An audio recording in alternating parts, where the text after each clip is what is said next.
Bapak Ibu Saudara yang terkasih, hari ini kita merayakan hari Minggu biasa yang ke-12. Kalau kita membaca sekali lagi sabda-sabda Tuhan, terutama bacaan Injil hari ini, sepertinya kita sudah terbiasa mendengar apa yang dikatakan Yesus. Mungkin ini sudah akrab di telinga kita.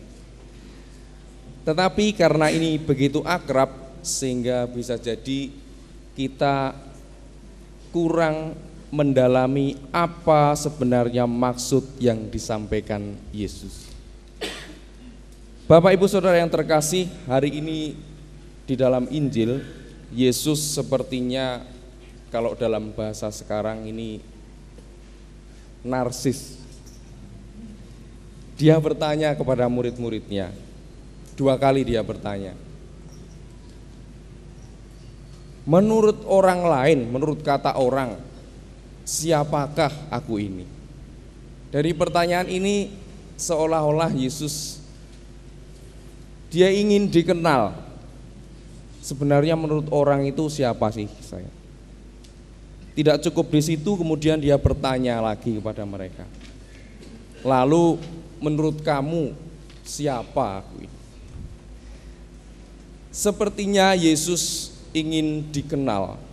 Mengenal Yesus sepertinya menjadi persoalan. Bapak Ibu Saudara yang terkasih, ketika merenungkan Injil ini, saya teringat dengan satu cerita. Kisah ini nyata, bagaimana orang yang tidak mengenal itu kadang-kadang mempunyai sikap yang lucu kalau kita dengarkan. Ceritanya pada suatu hari di satu rumah retret, dia dikelola oleh seorang Romo, sebut saja namanya Romo Willy. Nah, Romo Willy ini mengelola rumah retret. Lalu karena rumah retretnya itu berada di daerah yang pedesaan, lalu Romo Willy ini juga mempunyai kebiasaan untuk bercocok tanam. Sehingga sehari-hari dia ketika tidak sedang melayani retret, dia juga menanam tanaman, menanam bunga. Sehingga setiap harinya dia hanya berpakaian ya sekenanya tentunya, pakaian yang sederhana. Pada suatu kali ada satu rombongan yang datang dari tempat yang jauh. Dia ingin retret di rumah retret. Lalu ketika sampai di depan rumah retret ini, rombongan ini mulai membuka pintu mobilnya, lalu menurunkan semua barang-barang bawaannya, pakaian, koper untuk retret selama 1 minggu di sana. Bertepatan dengan itu, Romo Willy juga pulang dari ladangnya, masih membawa cangkul dan lain sebagainya, belum mandi dan lain sebagainya. Lalu tiba-tiba mereka bertemu di depan rumah retret itu. Lalu sekelompok yang mau retret ini ketika membuka pintu, lalu tahu orang yang barusan pulang dari ladang ini, lalu memanggil, Pak, bisa minta tolong diangkatkan tas saya ini menuju kamar, saya mau retret di sini. Oh, lalu Romo ini, oh bisa, sudah disiapkan kamarnya, sudah disiapkan cukup untuk ini semua. Silahkan duduk dulu, tunggu di ruang tamu, semua barangnya akan saya bawa. Oh nanti kembali ya Pak, ya ini ada banyak di dalam mobil. Oh ya, silahkan tunggu, nanti diminum-minum dulu kalau diberikan minum di depan. Lalu Romo ini mengangkut sampai kemudian di kamarnya yang mau dipakai untuk retret. Nah, sampai kemudian dia kembali lagi di situ, Pak masih ada yang ketinggalan di dalam mobil, ada satu. Oh ya, saya ambilkan, nanti saya langsung antar ke kamar juga. Lalu ketika kembali lagi ke ruang tamu, Pak saya mau ketemu dengan Romo Willy yang akan memberi retret, saya panggilkan ya. Romo Billy masih mandi, tunggu sebentar. Silakan dinikmati dulu, minum-minum. Romo Billy masih mandi. Lalu Romo Billy ini masuk, dia mandi. Setelah memakai pakaian yang bersih, yang baik, lalu dia menemui tamunya ini. Bagaimana, Ibu? Iya, saya menunggu lama sekali Romo Billy. Lalu Romo Billy duduk. Iya, saya sendiri Romo Billy. Apa yang terjadi Bapak Ibu? Langsung wajahnya berubah jadi merah, malu dan takut. Tetapi Romo Billy juga memberikan penghiburan. Ibu, saya sudah tahu bahwa ibu belum mengenal dan baru pertama kali di sini. Tidak usah merasa takut, tidak usah malu. Tapi Romo, saya merasa tidak sopan.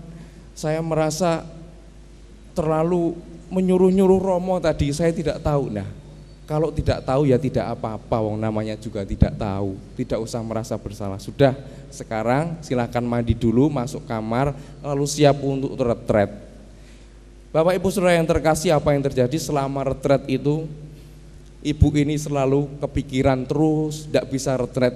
Dia memikirkan, kok perlakuan saya seperti itu tadi ya. Tapi Romo Billy pada saat itu, sudahlah, kamu tidak akan bisa retret kalau kamu memikirkan kesalahan-kesalahan. Bapak Ibu Saudara yang terkasih, gandeng dengan apa yang disabdakan hari ini, ternyata mengenal orang atau mengenal lebih dalam orang itu juga memberikan pengaruh yang besar terhadap cara kita memperlakukan sikap tutur kita dan cara bertindak kita. Oleh karena itu, pantaslah apabila kita juga merenungkan apa sebenarnya maksud Tuhan Yesus menanyakan kepada para muridnya tentang apa yang mereka ketahui dari Yesus. Pertanyaan pertama Bapak Ibu yang disampaikan oleh Tuhan Yesus kepada para muridnya ketika dia sedang berdoa. Kata orang banyak, siapakah aku ini? Kata yang pertama, pertanyaan yang pertama dilontarkan kepada para muridnya. Menurut orang-orang yang kamu dengar, orang-orang itu mengatakan apa tentang aku? Mereka paham apa dengan aku? Mereka menganggap aku ini siapa? Menurut orang-orang, siapakah aku ini? Lalu di antara para murid ada yang menjawab, oh, Yohanes Pembaptis. Ada yang mengatakan Elia. Ada pula yang mengatakan seorang nabi dari zaman dulu yang telah bangkit. Setelah mendapatkan jawaban itu, Yesus bertanya lagi kepada para murid. Berbeda dengan pertanyaan yang pertama, pertanyaan yang kedua dilontarkan dengan Yesus begini. Menurut kamu, siapakah aku ini? Bapak Ibu Saudara yang terkasih, kalau kita cermati pertanyaan Yesus yang pertama dengan pertanyaan yang kedua, ini mengandung perbedaan yang besar. Kalau pertanyaan pertama, Yesus hanya ingin tahu sejauh mana pemahamanmu tentang aku menurut orang lain, menurut banyak orang. Siapakah aku ini? Jawabannya benar, ya menurut orang lain Yohanes Pembaptis. Benar, ada orang yang berpikir seperti itu. Tetapi pertanyaan yang kedua, inilah pertanyaan yang penting, yang paling mendalam. Menurut kamu sendiri, siapakah aku ini? Ya, menurut kamu sendiri, siapakah aku ini? Ini meminta jawaban dari para murid, jawaban yang pribadi dari hatinya sendiri, bukan menurut pemahaman orang-orang. Lalu di sini yang bisa menjawab hanya Petrus, engkaulah Mesias dari Allah. Bapak Ibu Saudara yang terkasih, kalau kita merenungkan jawaban ini, kiranya apa yang disampaikan oleh Yesus pertanyaan-pertanyaan Yesus ini juga pertanyaan yang ditujukan kepada siapa? Selama ini kita sudah mempunyai jawaban atas pertanyaan yang pertama. Menurut orang-orang, siapakah Yesus? Kita punya jawaban, Yesus itu juru selamat. Yesus itu Mesias. Yesus itu Tuhan Allah. Yesus itu Allah Putra. Benar, tepat. Tetapi Bapak Ibu Saudara yang terkasih, ketika Yesus bertanya kepada diri kita masing-masing, menurut kamu sendiri, siapakah aku ini? Ini patut kita renungkan bersama. Sebab memang jawaban kita secara pribadi, pengertian dan pengenalan kita secara pribadi akan Yesus menentukan cara kita untuk beriman kepadanya. Kiranya tidak cukup memang kalau kita hanya memahami dan mengimani Yesus seperti yang diketahui oleh orang lain.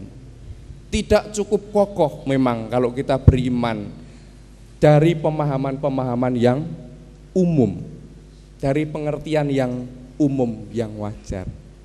Maka dari itu, kekokohan iman itu ditentukan oleh pengalaman pribadi, bagaimana kita masing-masing mengenal Yesus. Ketika ini diajukan kepada kita, tentu kita harus masuk ke dalam hati kita masing-masing. Selama ini sebenarnya siapakah Yesus bagi saya? Pertanyaan ini sungguh mendalam. Apakah Bapak Ibu Saudara sekalian sungguh-sungguh sudah mengalami Yesus yang menyentuh hidup Anda, hidup saya, hidup Anda sehari-hari? Apakah sudah ditemukan atau belum? Ada orang-orang yang benar-benar sudah menemukan. Misalnya ketika saya merenungkan pertanyaan Yesus ini kepada saya ingat betul ketika saya di dalam setiap perjalanan hidup saya selalu dibimbing oleh Tuhan. Maka ketika saya melangkahkan satu langkah di depan pintu rumah dan saya mau berangkat untuk bekerja, Dia menemani saya. Yesus itu adalah sahabat saya yang tak pernah sekalipun Dia meninggalkan saya kemanapun langkah saya. Dialah sahabat saya, frater. Nah, inilah pengalaman pribadi, pengalaman yang dialami sendiri. Pengalaman yang lain, frater, dalam pengalaman hidup saya, perjalanan hidup saya jatuh bangun, saya berdoa novena, saya ikut perayaan Ekaristi Kudus. Kesuksesan saya alami, tetapi sederetan kegagalan juga saya alami. Tetapi frater, puji Tuhan, Yesus itu selalu menolong pada saat yang tepat ketika saya membutuhkan pertolongan itu. Dialah frater yang menolong saya. Bapak Ibu Saudara yang terkasih, ketika orang sungguh-sungguh menemukan pengalaman pribadi seperti ini, inilah dasar yang kokoh untuk bisa beriman dan menghidupi. Oh, inilah keunggulan menjadi orang Katolik. Ini penting Bapak Ibu. Untuk apa? Untuk kemudian kita praktekkan dalam tindakan dan sikap kita sehari-hari. Mengingat apa yang disampaikan Yesus. Setiap orang yang mau mengikuti aku harus menyangkal dirinya, memikul salibnya setiap hari dan mengikuti aku. Ya, Mengikuti Yesus ini tidak ringan dan berat. Kalau kita tidak sungguh-sungguh mengenal secara pribadi, maka bagaimana kita akan sanggup memanggul salib kita setiap hari?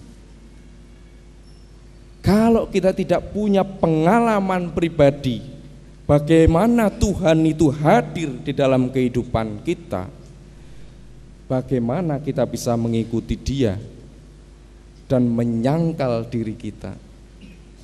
Oleh sebab apa di dalam kehidupan kita sekarang ini banyak sekali godaan, banyak sekali bujukan-bujukan, tawaran-tawaran yang kalau kita tidak sadari mudah sekali membelotkan kita untuk tidak setia lagi dalam iman. Banyak sekali kalau kita mau merenungkan. Dan kekuatan kita hanyalah satu, yakni pertanyaan yang kedua dari Yesus. Menurut kamu siapakah aku ini? Kalau kita berhasil menemukan ini, masing-masing pribadi kita,